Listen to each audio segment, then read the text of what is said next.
самого начала, с 2000 года, как только Россия развязала Вторую российско-чеченскую войну и начала оккупировать наши территории, вызов был брошен не только чеченскому обществу и чеченскому народу, когда они начали делать ставки на Кадырова и на семью Кадыровых.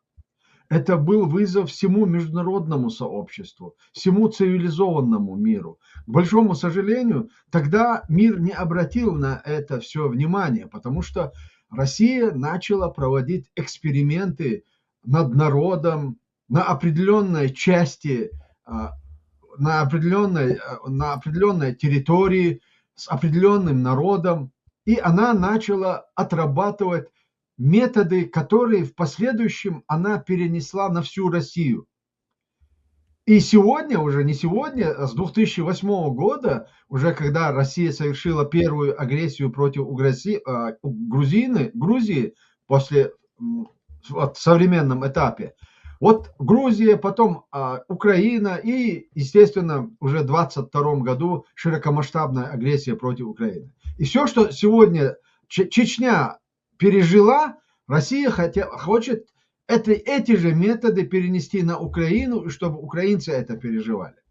И я уверен в том, что, может быть, это не поддается огласке. Вот на всех даже оккупированных территориях, которые сегодня Россия оккупировала и как бы зачислила под свою юрисдикцию, будут или проходят, или будут проходить такого же рода акции. Конечно, то, что мы наблюдали в Чеченской Республике, это не укладывается ни в какие рамки. И попытки Кремля или кого-то бы не было переложить это и перевести на чеченские традиции, обычаи, это абсолютно не соответствует действительно. Это как раз-таки идет абсолютное противоречие с чеченскими традициями, с культурой, обычаями. Дело в том, что задача Кадырова и оккупационной структуры, которая сегодня установила Россия в Чеченской Республике, их основная задача и заключается в том, чтобы разрушить многовековые устои чеченского общества, традиции, устои, обычаи, потому что именно чеченская культура, чеченские традиции и обычаи, они являлись противником полной ассимиляции Чечни, несмотря на то, что 150-160 лет, ну уже 170 лет, начиная с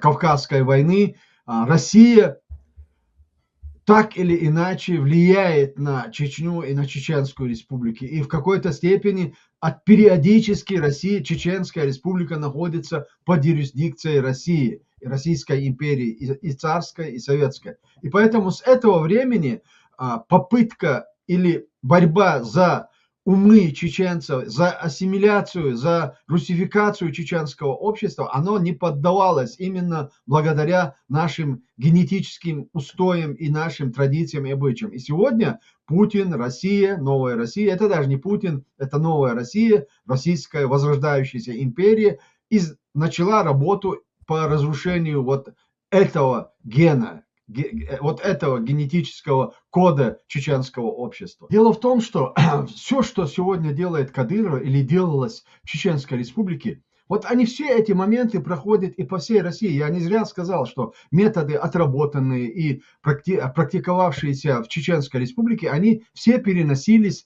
на общую территорию России, на всю территорию. Этому свидетельство и подтверждение слова одной правозащитницы, российской правозащитницы, которая заявила: да, мы знали, что есть такой указ, который позволяет российским солдатам, военным, силовым структурам проводить какие-то зачистки и проводить эксперименты над чеченским народом, но мы не знали, что это распространяется на и оставшуюся Россию. Вот это был подход российских правозащитников, журналистов вот к тем событиям, которые происходили в Чечне. Естественно, эти все методы были переведены и отработаны уже в самой России. То, что сам факт, что несменяемость власти и весь беспредел, который происходил и происходит на территории России, он же не чисто чеченского происхождения или же не чисто на одной территории Чеченской Республики.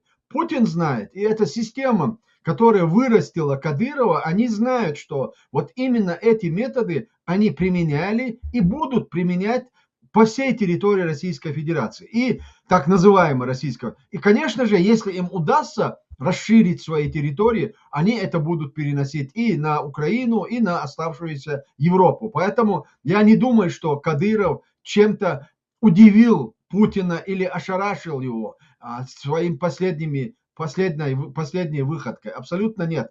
Россия это методично отрабатывала, узаканивала и делала так, что Россия и российское быдло население привыкли вот к таким методам. Да, тем более мы видим, что они делают на территории Украины, и это не то, что похоже, это еще хуже, скажем так. Они просто готовы головы наших военных отрезать и это демонстрировать. Им не стыдно сегодня это показывать, снимать на видео, это абсолютно да. И вот что интересно, на уточняющий вопрос, если продолжать тему вот тех слухов, которые ходят в СМИ, что, мол, что имеют в виду, по словам, обнулить Кадырова, собеседник издания сказал, что ну, для начала его нужно отправить в отставку, ну а потом посмотрим. И что, мол, Путин пока рассматривает это приложение и просто послушал все это. Но отправить в отставку Кадырова, там же на Кадырове завязана вся вертикаль власти, вся власть, там его ближайшие родственники, его также и сын, и дочь, они все там сегодня фактически правят, и все его ближайшие люди. Это вообще возможно сегодня, если вы даже представить на секундочку, что Путин бы хотел бы поменять Кадырова, возможно ли поменять всю власть одномоментно вот именно там? Анастасия, дело в том, что я говорил об этом раньше и сейчас могу повторить. Это не соответствует действительности. Путин никогда, пока Кадыров живой, он его не сменит. Если даже будет лежать какой-то живой труп, в принципе, что сейчас и происходит на самом деле, Кадыров очень болен. Он активно не участвует ни в каких процессах домашних. Да, его сегодня как манекена вывели, посадили, он проговорил вот эти 1,5 минуты о том, что вот очень жестко надо наказать родственников и так далее, и все, он встал и ушел, и больше его нету. Все, что делается сегодня в Чеченской Республике, это управляется из Москвы, из России. И эта ситуация, она находится под стопроцентным контролем вот этой системы, которая вырастила и Путина, которая вырастила и Кадырова. Поэтому пока из них кто-то не умрет, они будут в паре. Я не знаю, кто раньше умрет, Путин или Кадыров. Да, если не станет Путина, тогда произойдет замена Чеченской Республики. Если не станет Кадырова, тогда тоже они просто обозначат другую марионетку, которая будет выполнять те же функции, которые выполняет сегодня кадыровская административно-оккупационная администрация. Поэтому ничего существенного не может измениться, пока сохраняется сам факт оккупации. Нужно понимать, я всегда говорю, я категорически противник того, чтобы мы персонифицировали какую-то проблему. Тем более проблемы, которые имеют очень долгую предысторию. Это не сегодня возникли, не вчера, не с рождением Путина или не с рождениями вот этого морального урода Кадырова. Эти проблемы существовали с момента становления Российской империи. И пока Россия сохраняется как империя, эти проблемы будут существовать и останутся для всех, не только для чеченцев. Сегодня дело в том, что сегодня Путин или эта система перестала быть исключительно чеченской проблемой. А с недавних пор, с 22 года, эта система перестала быть исключительно украинской проблемой. Мы знаем, что сегодня весь мир обеспокоен тем, что происходит сегодня в Украине. И все прилагают усилия с тем, чтобы вот это не повторялось в их собственных странах. Соседние страны, соседние государства, которые находятся на расстоянии, на близком расстоянии с Россией, они очень серьезно обеспокоены. Может быть, где-то за океаном, на другом континенте еще как бы подумают, как и что делать с Россией и как с ними быть, выбрать для себя стратегию или союзника, или противника. Они еще гадают. Но для европейского континента этот вопрос уже не стоит. Они понимают и признают, что Российская империя, Россия представляет смертельную угрозу для их будущего. И поэтому мы не должны персонифицировать вот эти проблемы, которые сегодня как бы олицетворяются то, что происходит на территории России Путиным или Кадыровым или другими какими-то персоналями. Больше того, как пишут сегодня СМИ, Адам Кадыров, сын Кадырова, оказался вообще не Адамом, а Мухматом. И третий по старшинству сын Рамзана Кадырова предположительно носит совсем не то имя, под которым ведет публичную жизнь. При перелетах, например, он использует два паспорта, и в обоих он назван Махмадом. Об этом говорят данные погранслужбы, с которыми ознакомилось издание агентства. Раньше были слухи про то, что Рамзан вообще готовится бежать и всегда на поготове, мало ли что. Как думаете, как-то можно сегодня эти факты сопоставить, и правда ли сегодня Кадыров, понимая наверняка всю ситуацию, которая происходит в России, в мире, все же готовит какие-то другие пути своим детям? Безусловно, Анастасия. Я не говорю уже о Кадырове самом, а вот относительно своих детей, я уверен в том, что кто-то об этом беспокоится. Даже в первую очередь, если не сам Кадыров, то их матери беспокоятся о том, чтобы каким-то образом попытаться обезопасить этих детей, которые Кадыров старший, Кадыров младший, вовлекли вот в ту преступную деятельность, которую и в те преступления, которые они сами совершали.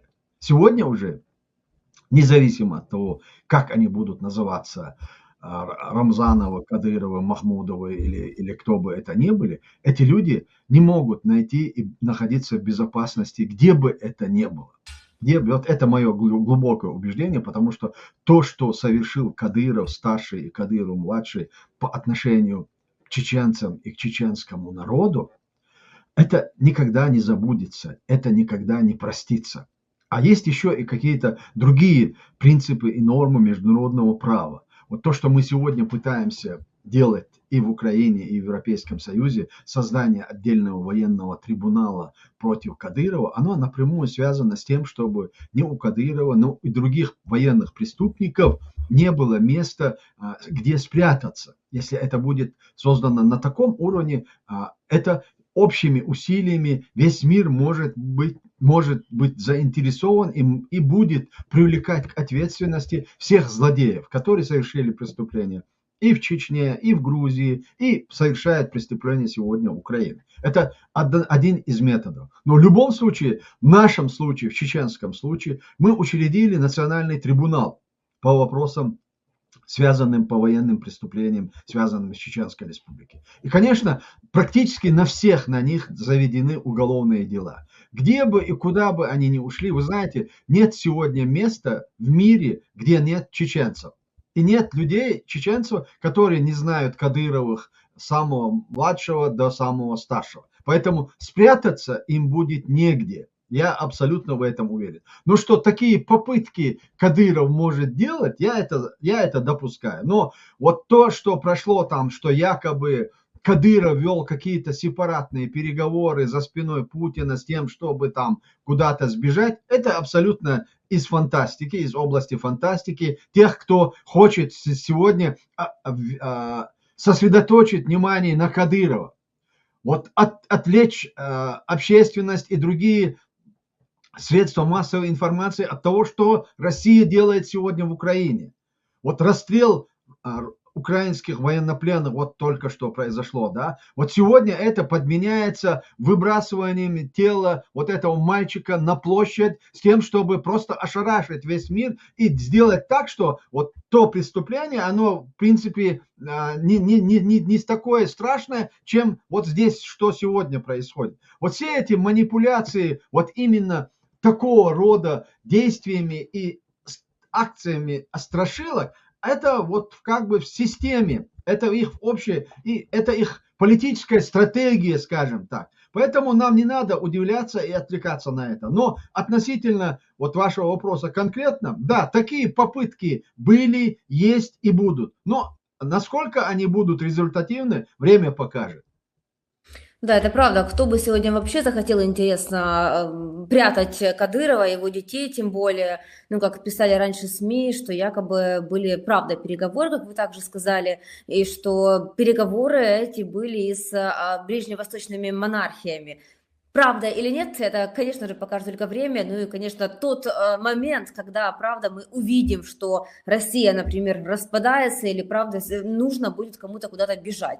Все это на уровне слухов, к сожалению. Если говорить про Украину и про то, что происходит сегодня в Украине, мы видим, что сегодня администрация Трампа пытается наладить отношения с Россией. Вот мы видели теплую, на первый взгляд, встречу Виткофа с Путиным, рукопожатие, то, что не хотелось бы видеть, и то, что мы уверены, не увидели бы при президенте Байдене. Сегодня мы видим, что Путин, вот он встречается с представителями США, и очень даже вот неплохо, якобы у них там отношения идут. Как думаете, что нужно еще сегодня доказать, показать нашим партнерам, чтобы окончательно дать понять, что любые договоренности с Путиным абсолютно ничего не стоят? Вы знаете, я на самом деле придерживаюсь вот такой официальной позиции, официальной точки украинского руководства в вопросах касаемо Америки и новой администрации Америки.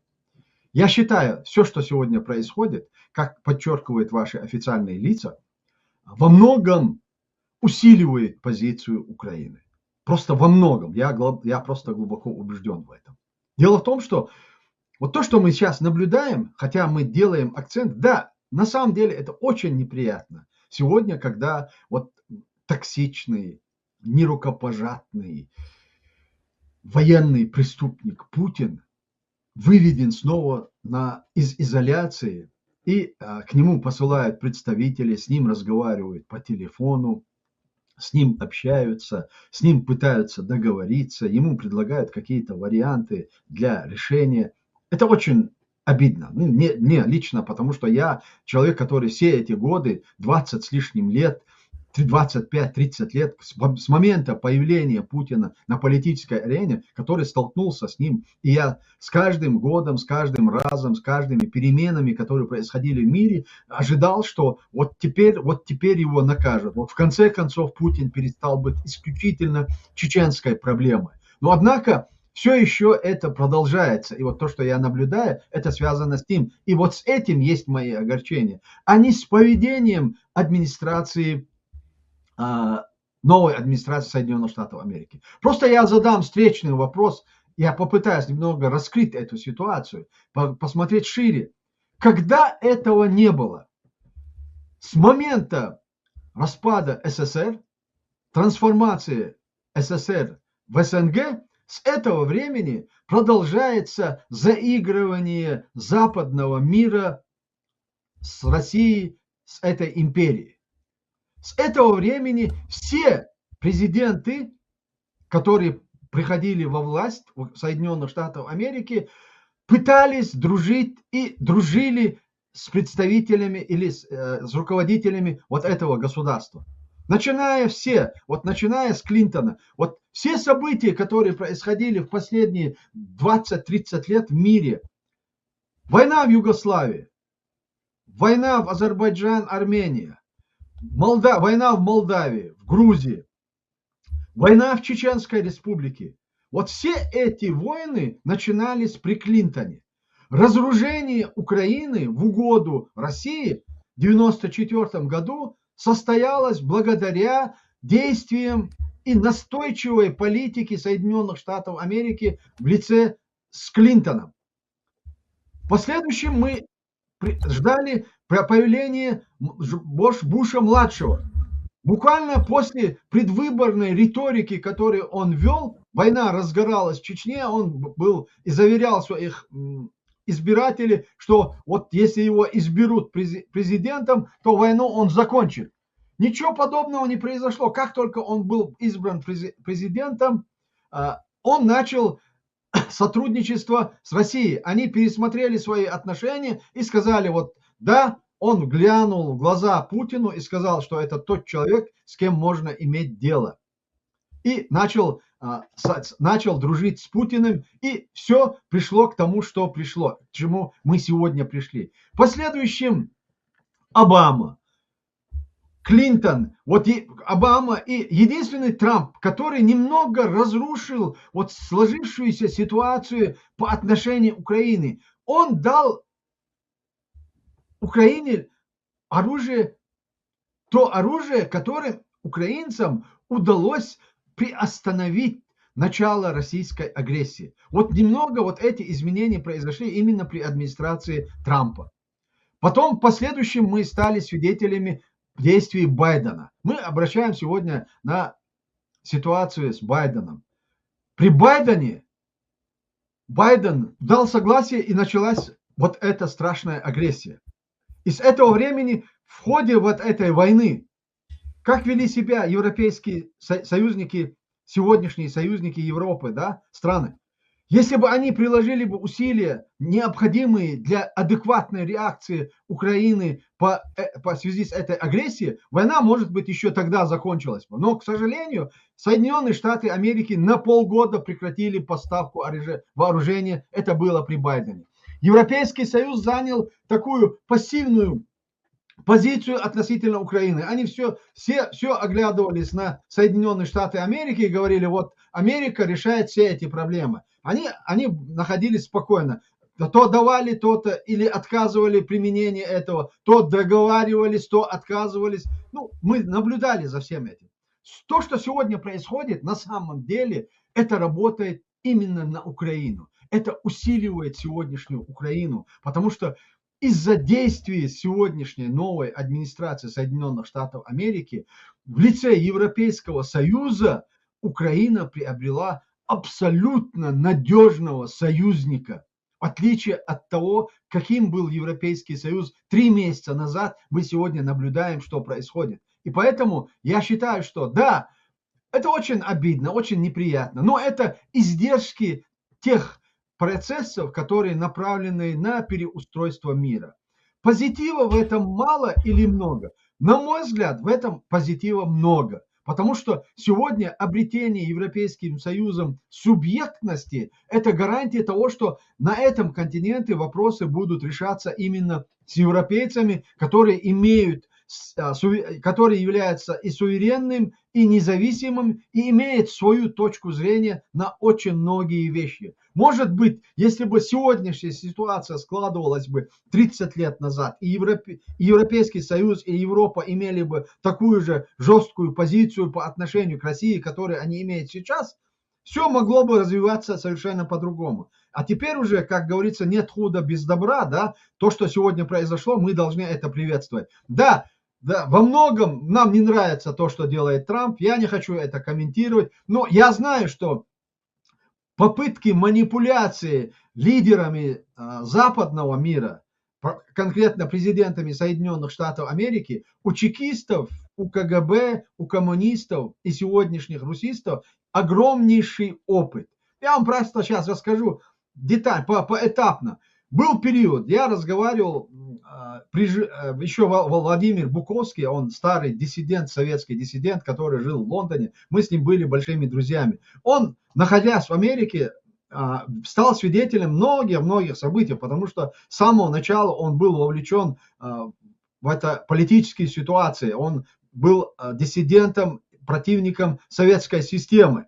И вот когда первый раз, я просто не помню сейчас имя президента, с кем Брежнев встречался. Брежнев встречался с американским президентом, и во время разрешения какого-то, обсуждения какой-то темы, Брежнев сказал американскому президенту, если мы с вами это не сделаем или мы это допустим, Бог нас не простит. Вы знаете, для американского президента, который сегодня является, во все времена являются верующими, и у них основной, это самое написано, God bless America, да, Боже сохрани Америку. Для них вот само заявление Брежнева о том, что Бог нас не простит, они считали, что коммунисты это безбожники, атеисты, и тут вдруг Брежнев говорит, Бог нас этого не простит. Потом появляется Горбачев, который начинает также заигрывать, в последующем заигрывать с западным миром. Человек, на территории которого ведутся войны, гражданские войны, убийства в Тбилиси мирных граждан, война в Азербайджане, Молдове. Вот во всех этих конфликтных ситуациях Горбачев является не чуть ли голубем мира. И он, проигравшую войну в Афганистане из-за того, что он вывел оттуда войска, он становится не чуть ли, не то что не чуть ли, он становится лауреатом Нобелевской премии. Именно заигрывая и с Тэтчер, и с американским президентом, просто обманывая их на ровном месте, манипулируя их пониманиями и их желанием изменить отношения с Россией, Советским Союзом. В последующем приходит президент Ельцин. Первое, что Ельцин сделает в 1992 году, как он только стал президентом, он едет в Америку и говорит «God bless America», выступая на Конгрессе. Тем самым они усыпили бдительность. И американский президент Клинтон едет в Украину и вынуждает Украину отказаться от ядерного арсенала. В 1994 году Клинтон дает согласие на войну в Чеченской республике. Говорит Ельцину: обойдитесь малой кровью. Для чеченцев эта война обошлась 300 тысячами убитыми гражданского населения. В последующем то же самое происходило с Бушем-младшим, с Обамой. Вспомните Обаму, который говорил в разгар, после Крыма, после вот этих событий, говорил: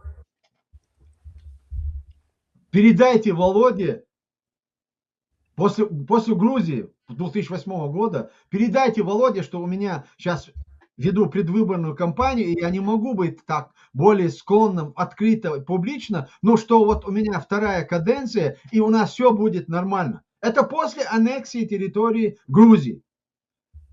И при Обаме происходит аннексия Крыма. Что происходит? Ничего не происходит. До появления Трампа и новой администрации в Украине они отказываются выделять оружие Украине для защиты. Именно при Обаме происходит вторжение России в Сирию. Подавлены все национально-освободительные движения России. И Обама и Соединенные Штаты Америки закрывают на это глаза. То есть я почему все это говорю, Анастасия? Дело в том, что позиции Соединенных Штатов Америки ко всему, что происходило в мире, оно не очень-то чем-то отличается от сегодняшней позиции. Единственное, чем она отличается, да, они разрушают вот эту стагнацию, существовавшуюся все эти периоды, начиная с 90-х годов, с момента распада СССР. Все войны, которые происходили и которые вела и провоцировала Россия, они происходили именно с того момента, когда Россия якобы перестала, вернее, или Советская империя перестала существовать. Они проиграли Западу холодную войну. Ничего подобного. Они взяли тайм-аут, и теперь уже спустя, через несколько лет они взяли реванш над Западом, когда они подчинили полностью всецело Запад себе и своей политике, и своей стратегии. Но сегодня это все рушится, сегодня это меняется. И поэтому я думаю, что и для Украины, и для свободолюбивых народов это положительно и позитивно. Потому что рано или поздно сегодняшняя администрация, как и предыдущие администрации, поймут, что с Путиным разговаривать на языке дипломатии это невозможно.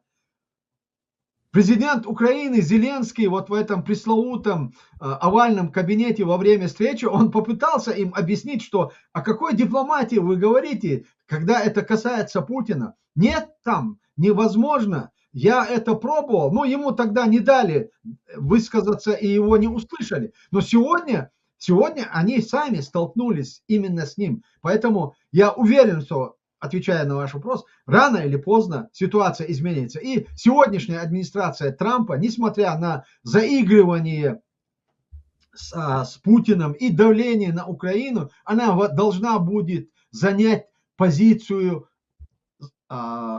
добра. И они займут это. И я уверен в том, что американцы придут к тому, что с русскими можно разговаривать только на языке силы. А сила сегодня против России, сила – это Украина и украинские военные, которые должны весь мир должен поддержать с тем, чтобы разрушить вот эту империю зла, которая снова восстала и возродилась, и представляет огромную угрозу, больше, чем угрозу, чем тогда, когда Рейган назвал ее империей зла.